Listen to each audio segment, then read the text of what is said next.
Dans cette zone au sud de l'Espagne, des inondations à perte de vue.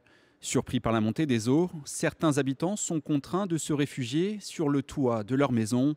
Péniblement, les secouristes tentent de les atteindre pour les évacuer par bateau ou encore par hélicoptère, comme cette femme sauvée in extremis ou cet homme miraculeusement indemne malgré l'ampleur des dégâts ici dans la région de Valence. Impuissance, tristesse, colère, désolation. C'est vraiment très difficile. J'ai été sortie de ma voiture par la Guardia Civile. On essayait de rentrer chez nous.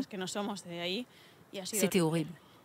D'autres n'ont pas eu cette chance. Les crues soudaines ont emporté des dizaines de véhicules. Plusieurs automobilistes sont portés disparus. Les secouristes tentent de retrouver leur corps dans cet amas de boue. Même scène de chaos dans ce village au sud-est du pays. La garde civile recherche des survivants dans les décombres des maisons détruites. Nous avons peur. Les gens ont fait ce qu'ils pouvaient. Les services de sécurité ont également été très occupés et ils n'ont pas pu atteindre tous les lieux touchés. J'ai beaucoup d'amis qui ont tout perdu.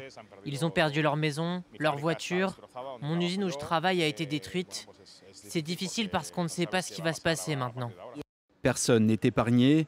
Dans cette maison de retraite, les pensionnaires ont été surpris, eux aussi, par la montée des eaux. Valence avait pourtant été placée en alerte rouge, mais l'ampleur des dévastations est historique. Hier, notre pays a été frappé par la pire dépression depuis un siècle.